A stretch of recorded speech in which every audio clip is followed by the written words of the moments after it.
Debo aclarar que, bueno, ojalá hubiera sido un consenso latinoamericano, pero eso son palabras un poco ya lejanas. Sigue siendo todavía un consenso más pequeño, pero sigue un paso de lo que inició. Es un consenso centroamericano y del Caribe hispano. Y pues trabajamos muchos colegas. Este es el grupo que se reunió en San José, Costa Rica, el 16 de marzo de este año, con toda la intención de valorar críticamente varios PDFs, artículos que habíamos logrado recolectar en los meses previos para la valoración en el consenso. Básicamente estos son los participantes, no voy a repasar uno a uno, pero están integrados varios países de la región. Cada uno de estos países fue invitado formalmente por la Asociación de Gastroenterología y Endoscopía Digestiva de Costa Rica a participar y a elegir un delegado o varios delegados para hacer este consenso. A su vez, el delegado tenía también la aprobación para poder optar por revisores dentro de su país. Bueno, ¿por qué hay un consenso? Primero porque la realidad en nuestra región es diferente a otras regiones que ya tienen consenso. Las guías norteamericanas o las guías europeas ponen dentro de su documento cosas que tal vez para nosotros son un poco difíciles en cuanto a acceso, en cuanto a costos, o sencillamente no las tenemos a mano. Dado esto, es importante divulgar lo que sí tenemos y hacer lo mejor con lo que tenemos, homogeneizar criterios entre nosotros, tener una aproximación importante a la evidencia clínica pertinente, tratar de tener esta guía como un recurso diagnóstico para que cada centro sanitario, sea del nivel primario o el nivel terciario, tenga la capacidad de autoevaluarse. ¿Qué le hace falta? ¿Qué estoy haciendo mal? ¿Qué podría hacer mejor? Y con ello poder empujar un poco a las autoridades para que aprueben la compra de ciertos medicamentos o ciertas tecnologías que no tenemos hoy por hoy. Y por otro lado, muy importante, es un ámbito para compartir realidades nacionales diferentes, semejantes en algunas cosas, pero diferentes en otras, como ya veremos. El plan del documento se dividió en 3 capítulos o en 3 módulos. El primer módulo es básicamente un módulo de fisiopatología, el segundo de prevención y el tercero es del manejo agudo de la hemorragia. Pero tal vez lo que más mueve todo este proceso de consenso es entender bien cuál es el proceso al que se ve envuelto un paciente con hepatopatía crónica. Primero, que es un espectro de enfermedad progresiva y continua. Y podemos delimitar en esa gran heterogeneidad de pacientes, no solo por su etiología, sino también por su diferente evolución en casos individuales, 2 grandes grupos. Los compensados o la cirrosis compensada, que hablaremos como hepatopatía crónica avanzada compensada, cuyo principal importancia es saber que si está en este estadio, que es un estadio incipiente, un estadio que a veces se nos pasa por alto porque no es manifiesto clínicamente, este paciente lo que urge es un tratamiento temprano del factor etiológico que le causa la hepatopatía. Si nosotros lográramos descubrir la etiología en este paciente, lograríamos posiblemente desacelerar el avance, parar el avance y en algunos pocos casos, sobre todo en las hepatitis virales, incluso revertir la fibrosis. Del otro lado del espectro tenemos la cirrosis descompensada o como preferimos llamarla, hepatopatía crónica avanzada descompensada. Estos pacientes clínicamente son manifiestos, han tenido periodos de ascitis, han tenido hemorragia varicosa aguda o bien una encefalopatía anteriormente. Estos pacientes son clínicamente evidentes y están descompensados. El plan con este paciente, si bien es cierto, importante ver si hay algo etiológicamente tratable, revertirlo, más nos va a importar evitar la descompensación clínica evidente, es decir, básicamente si el paciente no ha tenido ascitis, que no la tenga, si no ha tenido encefalopatía, que no tenga y que si no ha sangrado, que tampoco llegue a tener una hemorragia.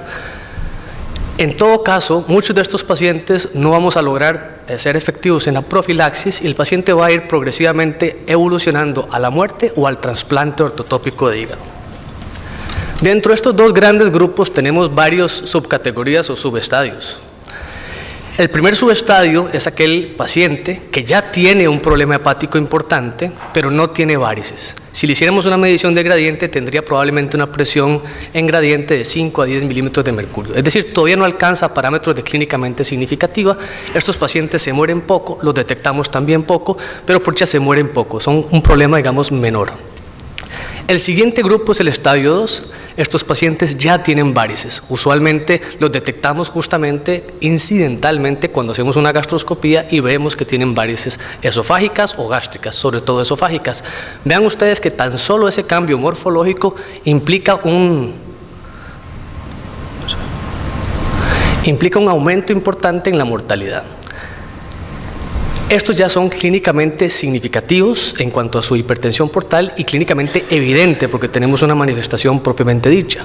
Pero hay un subgrupo de pacientes que está entre este grupo y este otro que tiene hipertensión clínicamente significativa, pero todavía no ha manifestado esa hipertensión con una complicación como el desarrollo de varices, encefalopatía, ascitis o mucho menos una hemorragia.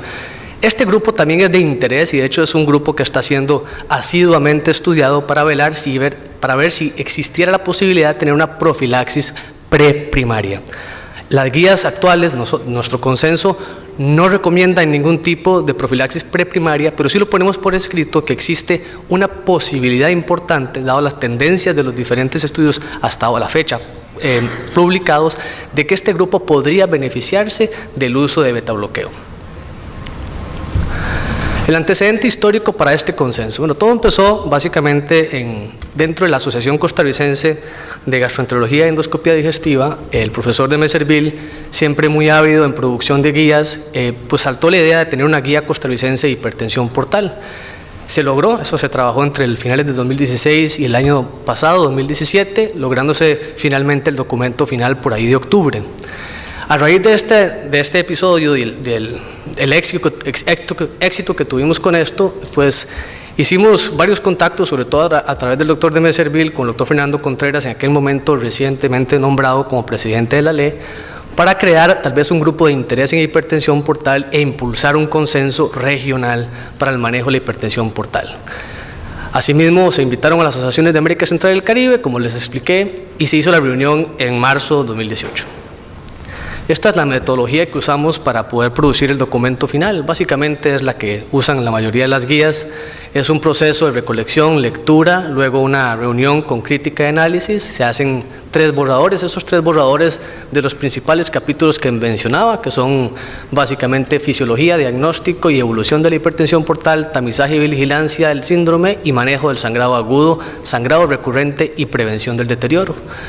Una vez consensuado un primer borrador, el borrador 1, fue sometido a aprobación por cada una de las asociaciones, se discutió, llegaron otros 3 borradores, estos 3 borradores fueron de nuevo editados y supervisados, se hizo un segundo documento que ya más de forma tuvo arreglos, no tanto de fondo, y finalmente llegó al documento final, que es el que le vamos a presentar a ustedes el día de hoy. Estas son las reuniones de trabajo, tuvimos varias reuniones de trabajo y entre ellas están estas fotografías de los participantes en diferentes momentos.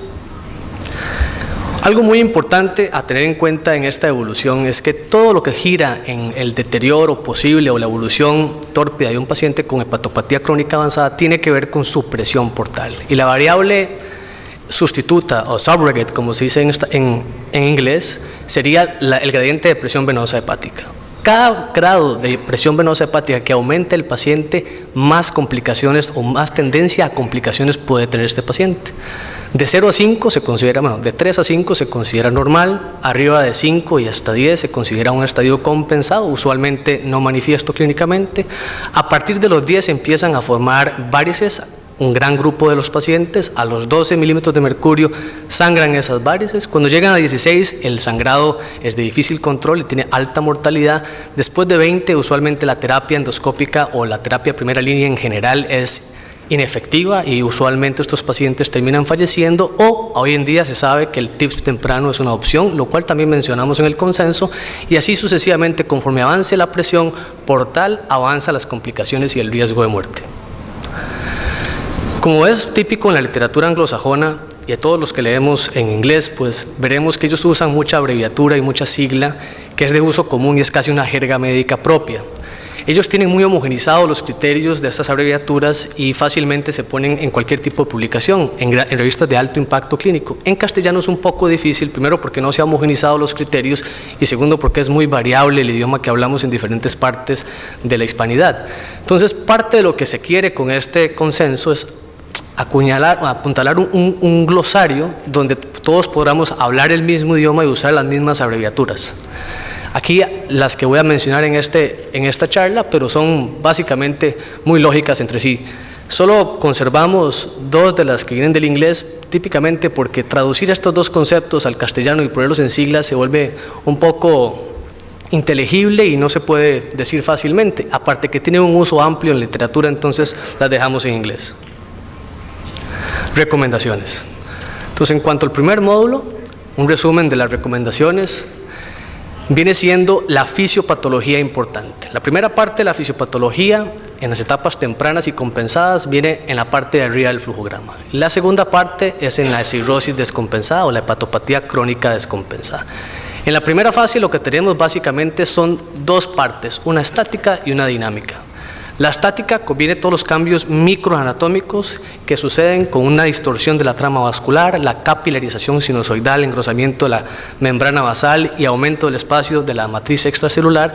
Todo esto confluye en dificultad al flujo sanguíneo y aumento en la resistencia intrahepática. Los cambios funcionales también son importantes, pero es un componente que no llega a ser más del 30% de toda esa resistencia intrahepática. Y estos componentes básicamente es la poca reacción al óxido nítrico dentro del sinusoide hepático o bien la poca producción de óxido nítrico dentro del sinusoide hepático y por lo tanto un fenotipo más vasoconstrictivo.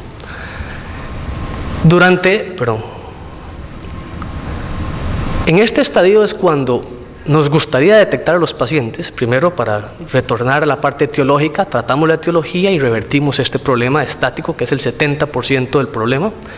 Y esta parte es muy importante conocerla porque los beta bloqueadores por lo general no nos van a ayudar en nada con respecto a este componente funcional, porque el componente funcional intrahepático no media ningún tipo de reacción beta 1 o beta 2.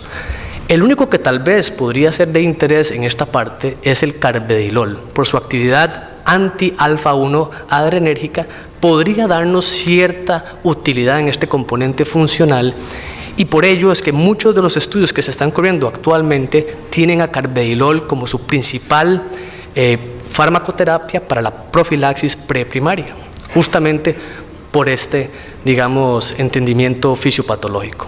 Una vez que el paciente evoluciona, progresa en su hipertensión portal, el paciente empieza a producir un fenómeno de vasodilatación espláncnica y sistémica. Este proceso de vasodilatación no se entiende por completo, pero se sabe que es aquí donde juega un rol importante el beta bloqueo. Inicialmente la vasodilatación espláncnica lo que va a hacer es aumento del flujo hepático y por lo tanto si usted mete más líquido a una esponja un poco más rígida pues se vuelve más hipertensivo el sistema.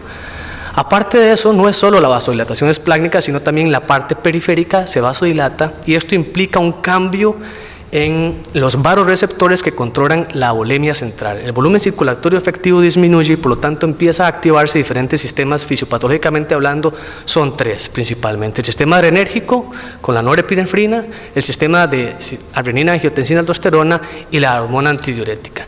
Estos aumentan la captación de sodio a nivel renal, aumentan el volumen corporal total de sodio y con ello una hipervolemia que repercute directamente en el aumento del flujo portal y por lo tanto en mayor descompensación. Todo esto se llama circulación hiperdinámica y para ello es que son útiles en general, por lo menos en una ventana de tiempo, esto es controversial, los beta bloqueadores.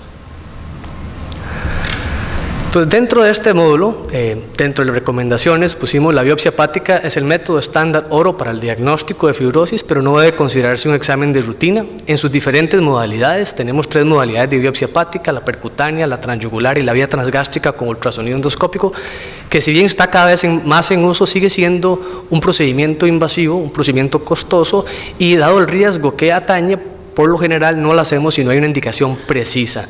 Siempre que hacemos una biopsia hepática debemos pensar en una indicación precisa como una etiología que no está muy clara y podría ayudarnos una biopsia. Pensémoslo sobre todo en Wilson, pensémoslo también en enfermedades de depósito más raras genéticamente heredadas o bien por ejemplo una hepatopatía autoinmune o en colangiopatías inespecíficas que podrían tener necesariamente un análisis histológico. La mejor prevención radica en evitar y atenuar la progresión de la enfermedad. Esto implica básicamente tratar la etiología y cualquier comorbilidad asociada. Recuerden que la obesidad y el sobrepeso, estudiado mucho en el escenario de las hepatitis víricas, el paciente con hepatitis C, incluso virológicamente bien controlado, pero mantiene una obesidad o un sobrepeso con índice de masa corporal por encima de 25, sigue teniendo mayor riesgo de descompensación e hipertensión portal residual. También lo vemos con el alcohol, sobre todo el consumo, no adecuadamente indagado. El ultrasonido de hígado y Doppler del eje esplenoportal es fundamental y es algo de rutina en la consulta de patología. Aquí pueden haber controversias de quién debe hacer el ultrasonido, si debe ser un radiólogo o debe ser el mismo hepatólogo. La cuestión es que el que lo haga bien. Y no solo es un chequeo morfológico para ver si hay lesiones espaciocupantes, que es lo que usualmente hablan las guías cada 6 meses de hacer un escrutinio de ese hígado. Es también verificar si morfológicamente existe algún signo de hipertensión portal. Hay varios signos de hipertensión portal que tienen evidencia y son recomendados para buscar. En caso que se encuentren, hablan de hipertensión portal clínicamente significativa y por lo tanto ya tenemos el diagnóstico. La permeabilización de la vena umbilical, las colaterales de la vena gástrica izquierda, el shunt esplenorenal espontáneo y también el crecimiento paulatino, pero con una tendencia al crecimiento del diámetro máximo del vaso. Se debe realizar endoscopía alta a todos los pacientes con hepatopatía crónica avanzada al momento del diagnóstico. Eso es algo que no hubo mucha polémica entre nosotros, pero en general la tendencia de otros consensos, como el consenso europeo en Baveno 6, es tratar de dispensar la endoscopía. Esto tiene que ver con un asunto político-administrativo y cultural también. En otras latitudes, tal vez no necesariamente las nuestras y sobre todo no la costarricense, la endoscopía alta es cara. Se ve como un estudio bastante invasivo y de riesgo y toda se hace con sedación, lo cual aumenta el riesgo y aumenta el costo.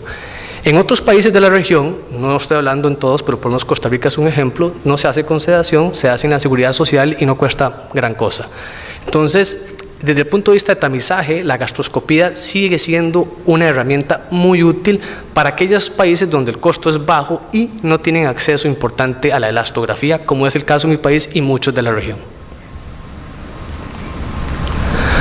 Los biomarcadores séricos no invasivos, con esto me refiero sobre todo a los no patentados como el FIB4, el APRI, son útiles como cribado poblacional y creo yo que su uso debe ser ampliado hacia el primer nivel de atención, pero no son suficientes como método diagnóstico ni tampoco como monitorización de la hipertensión portal, muchísimo menos en el escenario de una consulta especializada en hígado. El ultrasonido endoscópico no es necesario para la evaluación rutinaria del paciente con hipertensión portal. Hay mucho escrito y el ultrasonido endoscópico cada vez se hace un recurso muy importante diagnóstico y terapéutico para cualquier área de la gastroenterología y la hepatología no es una excepción. Con ultrasonido endoscópico obtenemos excelentes biopsias de hígado y yo creo que probablemente sea el método de elección en poco tiempo. Además de eso nos permite una evaluación directa del eje esplenoportomesentérico y también en un futuro, cuidado y no, será el mecanismo para la colocación de TIPS. En todo caso, esto se refiere al cribado por varices gástricas. Las varices gástricas que no se ven a la endoscopía rutinaria de luz blanca usualmente no se complican, no sangran y por lo tanto no vale la pena andar buscando lo que no va a implicar un cambio en el manejo como lo haríamos con ultrasonido endoscópico. Tal vez hay una salvedad que la pusimos en el consenso en aquellos casos donde los pacientes estén bajo un programa de obliteración de varices gástricas. En ese escenario el uso del ultrasonido endoscópico podría ayudar si hubiera una colateral o un vaso tributario muy grande, podría ayudar a mejorar la eficiencia de la obliteración poniendo coils u otros mecanismos intravasculares para mejorar la obliteración con el adhesivo tisular. El manejo de pacientes con hipertensión portal se debe contar con métodos de elastografía para su seguimiento. Esto es algo que es evidente para otras latitudes, pero en latitudes donde los elastógrafos son muy escasos y el costo es bastante alto o los sistemas de seguridad social no tienen elastografía, es de mucho interés que el consenso pusiera esto como una recomendación con evidencia alta y recomendación fuerte a favor para tratar de hacer eco en las autoridades y que compren este tipo de mecanismos para tener una verdadera consulta de hígado. En cuanto a la prevención, tamizaje y vigilancia del síndrome de hipertensión portal, empiezo con esta diapositiva del doctor Abraldes de un estudio publicado en Hepatology en el 2003. Este estudio básicamente fue hecho en profilaxis secundaria, pero en general indica mucho lo que vale el beta bloqueo para lo que es la prevención en general. Estos pacientes, y un seguimiento bastante prolongado de hasta 5 años, los pacientes que son respondedores al uso de beta bloqueo, y respondedor hemodinámico se define por la reducción del gradiente a menos de 12 o una disminución de al menos 20% de la medición basal, tienden a sangrar menos, tienden a estar libres de ascitis y se mueren menos. La gente dirá, bueno, pero ¿cuántos respondedores hay cuando uno trata con propranolol en dosis efectivas a un paciente? Bueno, usualmente los respondedores andan alrededor del 40%. Eso quiere decir que hay un 60% de la población a la cual vamos a profilácticamente dar beta bloqueo con propranolol que no responde hemodinámicamente. Sin embargo, existen muchos artículos, entre ellos uno publicado por el profesor Bosch, se llama Shades of Grey de Nature. Ese artículo demuestra que a pesar de no llegar a estos parámetros de respuesta hemodinámica, los pacientes que logran algún descenso en su gradiente, a pesar de no ser significativo, logran disminuir, por ejemplo, tasas de peritonitis bacteriana espontánea, y eso implica probablemente disminuciones de la muerte, aunque el seguimiento no ha sido lo suficientemente prolongado para poder aseverarlo. Entonces, ¿cómo hacemos el beta bloqueo? Bueno, estas son las terapias que tenemos actualmente. La mayoría de los países de nuestra región tienen el propranolol como el principal beta bloqueador. Es un medicamento de fácil acceso, poco costo, es bastante útil. Es importante hacer hincapié en que las dosis de propranolol dependen de cada paciente. No todos los pacientes tienen la misma tolerancia al propranolol, y de hecho hay estudios que hay ciertas etnias, entre ellas las hispanoamericanas, que tienen menos tolerancia por diferentes polimorfismos genéticos a dosis altas de propranolol. Sin embargo, la máxima es la misma: seguir tratando de elevar la dosis de propranolol con citas intensivas cada 3 a 7 días hasta llegar a la dosis máxima tolerable, que usualmente se designa, y esto es por estudios europeos, 320 miligramos por día en pacientes sin ascitis y la mitad en pacientes con ascitis. La nota, que eso lo hablamos ahora con los casos clínicos del profesor de Messerville, la frecuencia cardíaca meta es de 55 a 60, pero hay que recordar que hay poca correlación entre lo que es el efecto beta 1, que nos da la frecuencia cardíaca, y el descenso en el gradiente de presión portal. Por lo tanto, cuando llegamos a esta frecuencia cardíaca, no paramos ahí, le seguimos dando un poquito más, y si se mantiene en 55, un poquito más, a la dosis máxima tolerable, de tal forma que logremos un mejor mecanismo de reducción a nivel del lecho esplácnico. Una vez que el paciente está adecuadamente beta bloqueado, no conoceremos si es un respondedor hemodinámico o no, excepto por la evolución. El paciente no debería realizarse ninguna gastroscopía de control porque ya está adecuadamente cubierto en forma profiláctica. El nadolol es una opción B para los países que cuentan con este fármaco. La ligadura endoscópica variicial, bueno, esto es un parámetro que es diferente a lo que dice Baveno. La razón por la cual pusimos este parámetro es, como dicen acá, para aplatanar la recomendación o para tropicalizar la recomendación. ¿Por qué es esto? Porque muchos de los colegas que compartimos el consenso, había una inquietud de que era casi imposible citar a los pacientes y respetar las listas de espera que tenemos en la seguridad social o en los sistemas donde hay un único pagador. Pues en esos casos es muy difícil tener una obliteración cada 3 semanas y se hace algo imposible. ¿Y para qué poner algo imposible en una guía que en teoría tenemos que seguir todos? Entonces tratamos de dilatar un poco el periodo de tiempo, y hay evidencia que a pesar de no ser lo óptimo, no desmejora los resultados si lo hacemos un poco más retardado. La meta es la obliteración, es decir, entramos con el endoscopio y no vemos más que cicatrices, y usualmente una vez obliterado el esófago de sus varices debemos hacer revisiones periódicas. En esto la evidencia es un poco floja, no hay una evidencia que podríamos decir contundente para saber cuál es el programa de vigilancia posterior, pero lo que se dice en general es que la primera endoscopía después de obliteración debe ser entre 3 y 6 meses, y luego, si todo va bien, de 6 a 12 meses. Y eso es algo un poco de juicio clínico dependiendo del paciente. Yo agregaría ahí dependiendo si la etiología que originó el problema de hipertensión portal sigue estando activa o ya no está activa. En cuanto al carvedilol, bueno, hemos hablado un poco sobre él. El carvedilol inicialmente, uno de los principales riesgos que se le adjudicaba al carvedilol era la posibilidad de disminuir la presión arterial media a un grado muchísimo mayor que el grado al que le reduce el propranolol. Hay un estudio índice en 1999 del doctor Bañares, donde se indica que más o menos el 23 al 25% de los pacientes que recibieron carvedilol y no propranolol tuvieron problemas de tolerancia por hipotensión arterial. La dosis que usaron en aquel tiempo fue 25 miligramos. Estudios posteriores indagaron y la dosis mejor para usar es una que no supere los 12,5 miligramos. Con esta dosis pareciera no haber diferencias estadísticamente significativas al comparar poblaciones con propranolol y carvedilol. Por lo tanto, eso es, digamos, la recomendación del consenso es no pasar de 12,5, que es igual a otros consensos. La idea es mantener una presión arterial sistólica por encima de 90 para evitar la hipotensión, y el plan es básicamente como el propranolol, el tiempo es indefinido, sentido no hay tampoco necesidad de gastroscopía, y en esto no está muy bien definido cuál es la respuesta hemodinámica del carvedilol, precisamente como se ha definido para el propanolol, pero se sabe que hay mucho más respondedor al carvedilol y que al propanolol. Este es el flujograma de vigilancia para pacientes con hepatopatía crónica avanzada compensada, la cirrosis compensada. Estos pacientes al diagnóstico se le debe hacer una gastroscopía basal y entran en cualquiera de estos tres colores. O no tienen varices, o tienen varices pequeñas, o tienen varices grandes. Con los varices grandes es muy sencillo, porque si ya tienen varices grandes, son tributarios para profilaxis primaria, le damos la dosis como lo hemos discutido, y la vigilancia en ellos, endoscópica, por lo menos no es necesaria a menos que tengan una descompensación clínica, cualquiera de las descompensaciones conocidas. En el caso de las varices pequeñas, bueno, eso dependerá mucho si la etiología o la lesión hepática está activa o tiene alguna comorbilidad. En comorbilidades se han designado dos principalmente.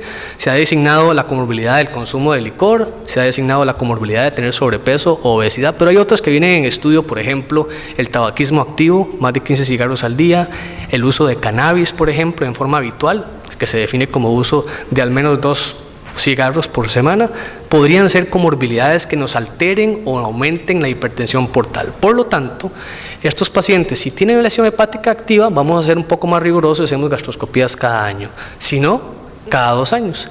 Y en el caso de los pacientes verdes, aquellos que no tienen varices esofágicas, si la lesión hepática es activa, cada 2 años, y si es inactiva, cada 3 años, que por lo menos en nuestro país, en Costa Rica, conviene con el mismo tamizaje que hacemos a los pacientes por cáncer gástrico, así que empatamos en esa periodicidad. Para profilaxis primaria, entonces, en resumen, el betabloqueo no selectivo es la primera línea de profilaxis primaria, tanto para esofágicas como para gástricas. La adherencia y tolerancia a los betabloqueadores debe ser controlada con cada visita. La duración del tratamiento con betabloqueo es indefinida. El carvedilol es un posible sustituto del propanolol en profilaxis primaria, sobre todo en pacientes que no alcanzan la respuesta hemodinámica, si ésta estuviera disponible para poder tomarla, o bien en pacientes que tengan otras comorbilidades de riesgo cardiológico que impliquen un mejor tratamiento con carvedilol. En caso de intolerancia al betabloqueo no selectivo, contraindicación absoluta o preferencia clínica por situaciones especiales, y ahí hacemos una apertura para lo que es el juicio clínico, la profilaxis se podría hacer con ligadura endoscópica varicial, pero definitivamente es mucho más costo efectivo el betabloqueo. Produce hasta 30% de efectos adversos de pacientes que no lo toleran, pero los efectos adversos del propanolol no son comparables con los efectos adversos de la ligadura, que incluso incluyen muerte. Para lo que son la vigilancia de pacientes descompensados, bueno, también seguimos con el mismo patrón de verde, amarillo y rojo. Los rojos ya van a estar, como estamos en descompensados, posiblemente en profilaxis secundaria. En cuanto a los varices pequeñas, estamos hablando usualmente de pacientes Child B o Child C. Si tienen signos rojos o son Child C, merecen profilaxis. Si no tienen signos rojos y no son Child C, pueden hacerse un cribado cada año con gastroscopías de seguimiento. Igual para los que no tienen varices. En resumen, para profilaxis secundaria, el betabloqueo más ligadura endoscópica varicial ha demostrado reducir de forma significativa el riesgo de recidiva hemorrágica, lo que se asocia a un aumento de supervivencia. Algo importante aquí es que cuando se compara betabloqueo más ligadura con betabloqueo solo en estudios adecuadamente realizados con bajo riesgo de sesgo, la diferencia es mínima. De hecho, ni siquiera llega a ser estadísticamente significativa en estos estudios, digamos, mejor realizados. Sin embargo, cuando uno contempla toda la literatura que incluye otras publicaciones con tal vez Ns más grandes pero con más riesgo de sesgo, sí hay una diferencia significativa, y por eso es que el status quo actualmente es la profilaxis combinada. La adición del mononitrato o cualquier tipo de nitrato al betabloqueo no reduce el riesgo de resangrado varicial posterior a 6 semanas ni la mortalidad. Por lo tanto, en general no es una recomendación del consenso. El mononitrato no debería usarse como monoterapia. No hay evidencia suficiente para el uso de carvedilol como primera línea, y posiblemente los estudios pueda que sean negativos, sobre todo porque ya hablamos que el bloqueo beta 1 y beta 2 del carvedilol es muchísimo menos que para el propanolol, y cuando más ocupamos el beta bloqueo es cuando estamos en estado hiperdinámico circulatorio, que es justamente en el estadio descompensado. Donde sí podríamos tener un nicho importante de trabajo con el carvedilol es en el estadio compensado, donde sí nos interesa esta función agregada del anti-alfa 1 adrenérgico, que podría ayudarnos con el componente funcional intrahepático. La única técnica endoscópica recomendada es la ligadura endoscópica varicial. Eso tuvo un consenso del 100%, unánime, repetida cada 2 a 8 semanas hasta obliteración varicial. Estatinas. Bueno, no está el doctor Abrales aquí, pero está el doctor Cárdenas. Ahora hablamos un poco de estatinas y creo que es algo importante. Bueno, el consenso, hubo mucha discusión sobre las estatinas. En realidad, sobre las estatinas se ha escrito mucho, desde ciencias básicas hasta estudios clínicos. Este estudio, que yo creo que marca una gran pauta, el estudio BLEPS del doctor Abrales y otros colaboradores, el estudio fue diseñado estadísticamente para un composite endpoint, o sea, una variable, un objetivo primario compuesto que incluía mortalidad y resangrado. Para esa variable, que para eso fue diseñado y la potencia estadística va designada para esto, no hubo diferencias significativas. Pero en el análisis por subgrupos, cuando uno separa lo que es resangrado y lo que es mortalidad, si en el resangrado no hubo diferencias significativas, había una diferencia significativa, o una tendencia a ella por lo menos, para lo que era la mortalidad. Entonces, esto dio mucho de qué hablar y a raíz de este estudio se han hecho otros estudios.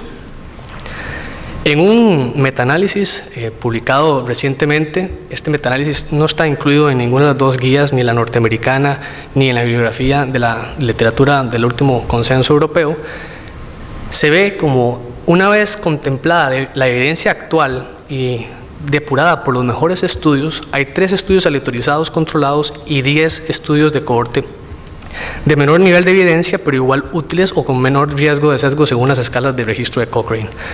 A estos estudios se le hicieron varios globogramas. En general, por ejemplo, la exposición de estatinas disminuye la mortalidad por cualquier causa. Y ustedes pueden ver acá, el rombo está desplazado hacia la izquierda del 1, o sea, a favor del uso de estatinas en pacientes hepatópatas mixtos, compensados y descompensados.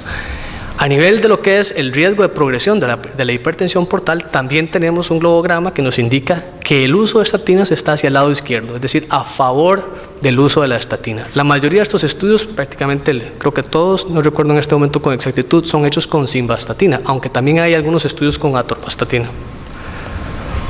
Entonces, con base en esta literatura y considerando que el nivel de evidencia es bajo, pero creo que por lo menos la tendencia es importante, y otra cosa a rescatar, la simvastatina es bastante segura en el paciente hepatópata, sobre todo a dosis no muy altas, y en pacientes que tengan un estado compensado de su hepatopatía son muy seguras. Por lo tanto, el consenso llegó a recomendar la utilización de simvastatina en pacientes con hepatopatía crónica avanzada, siempre y cuando no tengan una insuficiencia hepatocelular que lo contraindique y reciban una monitorización oportuna.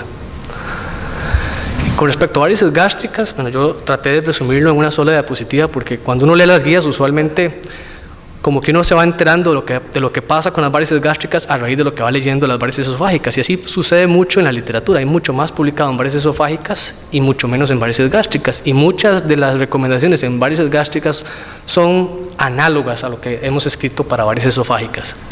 En general, bueno, en varices gástricas tenemos una gastroscopía basal. Si no hay varices, la vigilancia sigue tal cual la hemos repasado para las varices esofágicas. Si tenemos una de tipo varice esofagogástrica tipo 1, según la clasificación de Sarín, si el paciente no ha sangrado y la varice es grande o de alto riesgo, hacemos profilaxis primaria tal cual hacemos para las varices esofágicas. ¿Cómo definir una varice gástrica como grande? Bueno, eso es algo que también es muy subjetivo.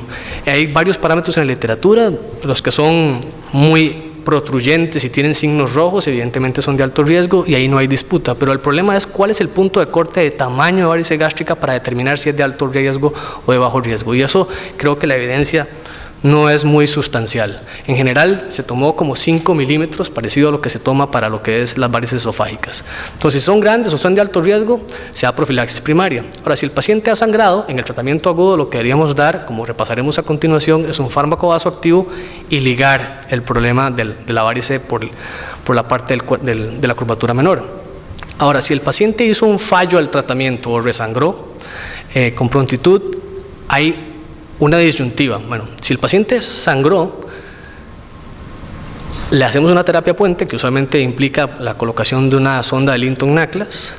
Si el TIPS está disponible, se lo hacemos lo más pronto posible. Es un TIPS de rescate.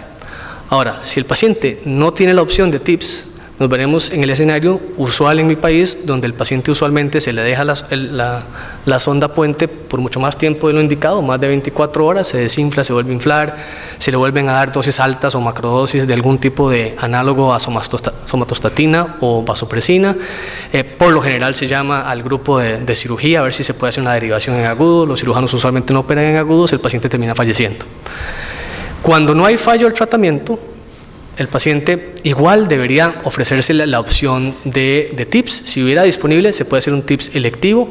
En el caso particular de las VEG1, la divergencia hacia TIPS electivo es un poquito menos sustancial, pero podríamos usar también un profilaxis secundaria con betabloqueadores e inyección de adhesivo tisular o bien ligadura endoscópica varicial. Para el caso de las VEG tipo 1, no hay una diferencia sustancial entre ligarlas o aplicarles algún tipo de adhesivo tisular. Para el caso de las VEG tipo 2 o las varices aisladas, bueno, igual la profilaxis primaria, si sangran, el tratamiento agudo va a ser con un adhesivo tisular. Si hay un fallo del tratamiento, seguimos la misma estrategia hasta TIPS de rescate, y si no hay fallo del tratamiento, a estos pacientes sí que deberíamos ofrecerles un TIPS electivo en caso de estar disponible. Si no estuviera disponible, pues lo que haya disponible, por ejemplo, alternativa puede ser una oclusión con balón retrógrado, eso tampoco está disponible en la mayoría de la región, o bien hablar con el cirujano a ver qué opciones hay.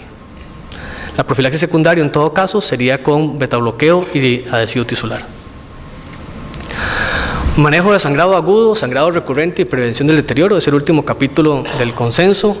Es importante registrar la hora de entrada al servicio de emergencias como punto de referencia para el tiempo de endoscopía y otras medidas terapéuticas. Suena como una recomendación más allá de lo médico, pero es muy importante porque ese es el tiempo cero, es el que nos va a designar un patrón importante para cualquier estudio que queramos hacer de intervención terapéutica en pacientes con sangrado. Por lo tanto, si el tiempo cero que podemos o consensuamos es la entrada de emergencia, porque no tenemos un sistema extrahospitalario efectivo, pues será este el que nos marque la pauta para cualquier acción terapéutica. Se recomienda el uso de inhibidores de bomba post ligadura endoscópica varicial, tanto aguda como para el proceso obliterativa, por hasta 10 días. En esto hay mucho que hablar. Hay múltiples estudios que hablan de inhibidores de bomba en pacientes hepatópatas. Los de uso prolongado sí que han demostrado una tendencia, aunque tal vez no significativa, a producir mayor translocación bacteriana y peritonitis bacteriana espontánea, y también incluso riesgos, por ejemplo, de neumonías. Hay otros estudios como los que se revisaron en el último revisión sistemática publicado en el 2015, donde la literatura es muy heterogénea. Hay uso de inhibidores de bomba posterior a escleroterapia, que ya no se usa. Hay uso de inhibidores de bomba posterior a la ligadura en contexto agudo o en contexto profiláctico. También los hay comparando dosis de esomeprazol de 40 versus dosis de esomeprazol de 40 BD versus de 40 una vez al día. En todo caso, la revisión sistemática en su discusión llega a una conclusión de que es suficientemente seguro el uso por corto tiempo de los inhibidores de bomba. Y hablando de corto tiempo nos referimos a 10 días.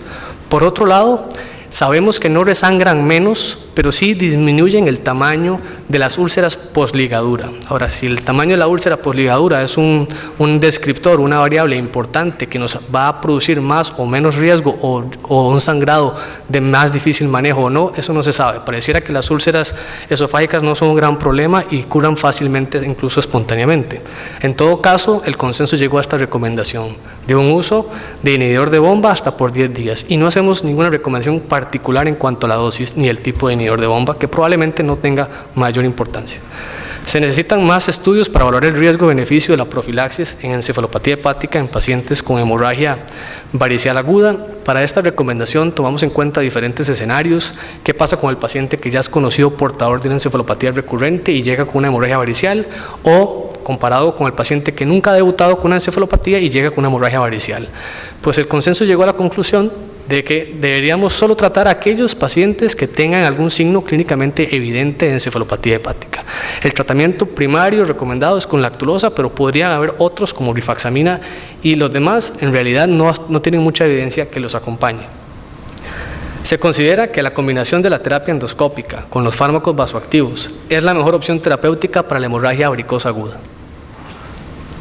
Este es el flujograma de tratamiento agudo. Una vez que tenemos la sospecha de hemorragia varicial, deberíamos empezar con los siguientes 4 puntos. Esto es básicamente igual a cualquier otro consenso: la reanimación circulatoria, vasoconstrictores, el que tengamos a mano, usualmente octreótido o análogos de somatostatina, profilaxis antibiótica, y en esto de la profilaxis antibiótica se discutió mucho. Las guías en general hablan de norfloxacina. La norfloxacina no está presente en todos los países del área, podría ser ceftriaxone como otra opción, pero en general deberíamos respetar la microbiología local del centro donde está presente el paciente. Entonces, si hubiese estudios de antibiograma y microbiología local en el departamento de emergencias donde se recibe este paciente, como el principal riesgo infectológico de estos pacientes es una neumonía, deberíamos tratarlo según la microbiología ya estadísticamente comprobada en el servicio.